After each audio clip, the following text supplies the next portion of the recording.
Hey gents and lady gents, please subscribe to the Battle Captain on YouTube, click that notification bell, and like every one of my videos. Today we're going to be talking to another veteran who was part of the tip of the spear going into Iraq during the invasion in 2003. My name is Gabriel Flores. I'm a retired gunnery sergeant. I was there the first tour when we went out to Iraq, and then we had that long ship ride coming back home, and to decompress. And at first, some of us didn't know why. We were coming back, and at that time, Master Sergeant Soul, I remember him saying, units saw the most action. They like World War II and so on. They put them on a ship coming back home so they could have time to talk about all the things that they saw and did, and they could decompress. So, but then we took what was it, like 2 months to get back home on a ship. By the time we got home, all the parades were over with, and we were all kind of sitting like, well, what happened? And then so we took I think it was like 2 weeks off or something like that, and we all came back. And as we're coming back, somebody told me, hey, the CO wants to talk to you. And there's a group of us that we went to his office, and he said, yeah, we're gonna disband the company, and then we're going back again in a few short months. So it was kind of like, man, here we go again. So then we went back, and then so when we went back, we came back home again, and same thing. We took a couple of weeks off, coming back, said, hey, CEO wants to talk to you. And I'm like, I've been through this before. And so the second time when that had happened, they said, we want to kind of keep the staff together. And then we want to build it with a whole bunch of new Marines. So that's what we did. And then so this third time, I couldn't go. I was already going to be retiring by that time. So I would have retired, and these guys would have returned like, I don't know, a couple of weeks later or something like that. So what year was that? That was 2005, because I retired in 2006. So we had the workup for that next deployment. And I was pretty fortunate to know that I wasn't going to be able to go back again a third time. And so I got lucky. One of the guys told me, hey, you should think about going and seeing the monitor, and seeing if you can go somewhere else, and your last year some change. And I went, and at that time I had just come back from before checking in with Third Tracks, I had been with the 13th MEU. So I had just come back from a deployment with them, with MSSG 13. And then I checked in to Third Tracks, was with the battalion. Then they brought me down to Alpha Company, and we went to Okinawa on a UDP for 6 months. So I just come back, went on a UDP, and then come back from the UDP, and then next thing we know, we're going to Iraq. So there's my third deployment, and then come back from Iraq, turn right back around, go a second time. So there's my fourth deployment. And so when I couldn't go back for a third, I talked to the monitor. She looked at me and she said, where do you want to go? Because that's the first thing they know, that you're going to ask for some kind of cushy job or something like that. And I said, well, I'd like to go to base. And she laughed, and she goes, give me your social. And I gave her my social, and she looked. And at the time, 4 deployments was a big deal, whether it was a UDP, a float, 2 deployments to Iraq. At that time, it was a big deal. Not anymore. I mean, Marines just went back and forth so many times. But she looked at me and she goes, wow. She goes, yeah, 4 deployments. I said, yeah, I'm kind of tired. And she goes, all right, hold on. And she went and she typed in all this information. She goes, all right, you wanted base? You got base. You'll be checking in 30 days. And I lucked out big time. She said, yeah, this Marine right here, he's been there too long already. So yeah, he's got to go. And So I called the base and I said, hey, I'm going to be coming down in about 30 days. And they laughed at me and they said, there's no billets for you. And I said, yeah, one's about to open up. Somebody's been there too long. And, So you just blue falcon somebody. I did. And then, so I checked in and they're looking at me like, who are you? And so I lucked out and I checked in and, I was there and, really had a good time there at the assistant chief of staff for logistics. And so I worked there for a little over a year and then ended up retiring from the Marine Corps. But it was a pretty cool retirement. I had people from Third Tracks, ACS Logistics, my very first staff NCO.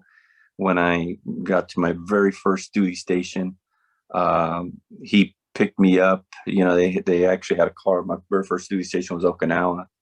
And him and his two corporals picked me up and, welcomed me right into the Marine Corps, in a very cool way. And I learned a lot of stuff. And so, here I am 20 years later, and he's already retired buddies around Camp Pendleton. And I was able to have him there for my retirement. So one of the best staff NCOs I've ever had. He just, it put a lot of stuff in my head, energy and, just things that, that I picked up from him, and really, really good staff sergeant at the time. But then, I always look back on my time in the Marine Corps. After 20 years, I didn't know what I was going to do, and I didn't realize, way back when, graduating from high school, what I wanted to do. I was one of the shyest kids you'd ever meet, and my best friend from high school, I knew. Yeah, my best friend from high school, second grade, all the way through, we graduated together. And right before graduation, he said, I'm going to join the Marine Corps. And I laughed. I said, not me. We weren't the richest, family.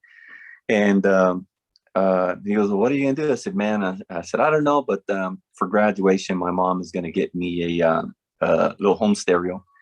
And she kept the word. I graduated. We went to the local pawn shop, bought a $40 little home stereo, and I loved it, But then that was around late 1985. And, we're in the middle of a really bad recession. So the jobs were really scarce, and I found myself doing all these odd jobs. And in my mind, I thought, I have a diploma. I should be, a CEO of a company or something. I should be bigger than this, putting calculators in boxes, at Texas Instruments in Texas over there. And, one day, I have really long hair, and I'm, working in this one place where the temp agency sent me, and it was freezing. It was, December time frame, and it was snow and ice, and I was next to this huge bay door, and my hair, my long, beautiful hair, curly hair, had frozen. And I'm sitting there working, trying to stay warm, and I was repairing pallets, and the forklift operator would come in through that door, drop all these pallets off, and here I am, scrawny, 123 pounds at that time, and just trying to manhandle these pallets. And anyways, one day I just I felt like this isn't for me. I was miserable. I was freezing, and little did I know that I have days like that in the Marine Corps, but days worse than that. Exactly. So, but I didn't see anything, I didn't see a future, everything was really bad with the recession. So I went and, talked to that friend of mine that one night, and I said, hey, I said, tell me a little bit more about the Marine Corps and your recruiter. And he said, let's go tomorrow. And I said, okay. And I went, and he weighed me, and he goes, you're underweight. So I ended up doing everything I could, and we didn't exactly have a lot of food in the house either. So, but he said, yeah, you're underweight by about 3-4 pounds. And so I took the test and everything, you know, took the ASVAB and so on. He goes, man, he goes, you got to get some weight on you. So he bought me a bushel of bananas, took me to eat at this restaurant, and he goes, what do you like? And I said, you know, I like steak and so on. And he goes, hey, whatever you want. And I ate up all this food. And then he goes, all right, you're going to go to MEPS tonight and take all these bananas, this bushel of bananas. You're going to eat every single banana on the way up there. They're going to feed you when you get up there tonight. And then in the morning, they're going to feed you again. Eat everything, eat pancakes, eat everything. And I said, oh, man, you know, I'm like, here I am thinking, man, because, you know, I'm not used to eating like this, you know. And I said, all right. So sure enough. And then I got this little belly because he told me, but one important thing, don't take a crap. We need that weight. So I'm eating, and I love bananas too. I mean, I to this day just love bananas. My mom gave me an allowance, like $5 one time when I was little, and I didn't go buy candy. We didn't have, you know, we normally didn't buy fruit in my family. So growing up, so instead I went to the supermarket and I bought a whole bunch of bananas with my $5. And walking home, you know, there's just a trail of banana peels. You know, that was my candy. You know, so, but anyway, it was the coolest thing because he said, you know, don't do it until you get weighed in and so on. And finally I got weighed in, and guy kind of like, oh, you know, move along, everybody. And I'm sitting there like, did I make weight? You know, I didn't know. And then the person that was there, the Marine, he said, hey, you know, your recruiter wants to talk to you. So I went over there, you know, and got on the phone, and my recruiter goes, hey, congratulations, you made weight. And it was the biggest thing to me because I'm like, I made weight. And he goes, yeah, he goes, you're good. And I got all happy. And, you know, I could hear all the recruiters in the office just, you know, really excited me. And yeah, I ended up, you know, going on the, supposed to go on the buddy program. But my buddy, he ended up going. They pushed me back 2 weeks. But I ended up going to boot camp, and, you know, I had made the mistakes of you know, doing things that I shouldn't have been doing, you know, smoking things, and really, you know, it's marijuana. So they got me on a waiver, and I had all these promises, I guess, you know, guaranteed contract and so on, being thrown at me. And so then when they started going through the you know, the questions and everything about drug use and everything, I told him, I said, yeah, I did pot, and, you know, and I remember he sat there, he goes, we're going to put experimental, you know, and I said, sure, you know, and they came back and they said, no, you know, that guarantee, which was a 6-year contract, guaranteed corporal in 2 years, guaranteed MOS and so on, all out the window. And then he sat there, he goes, you still want to be a Marine? And I you know, I didn't have anybody telling me, you know, motivating me, telling me all these things, you know, but I just, in my mind, I'm thinking, I guess, you know, I mean, I don't know, I guess. And he said, all right. He goes, you're going to go open contract. All right. And in my mind, I didn't know. I'd watch Gomer Pyle episodes, you know, growing up. I thought that's all you do, humping and picking up trash and stuff like that, and inspections. So I ended up going open contract. Boom. Next thing I know, you know, work in a warehouse. You know, I can really relate to that because I went open contract as well, and just because I didn't know what any of those jobs were. Yeah. And you know, I didn't know. Even then I was like, sure, you know, I mean, it's all the same in my mind. Again, not knowing anyone that I could reference. My dad was in the Army during Korea, but he had passed away when I was 12 years old. So, you know, I couldn't ask him. I couldn't really ask anybody. Please like this video, subscribe, and hit the notification bell for more stories.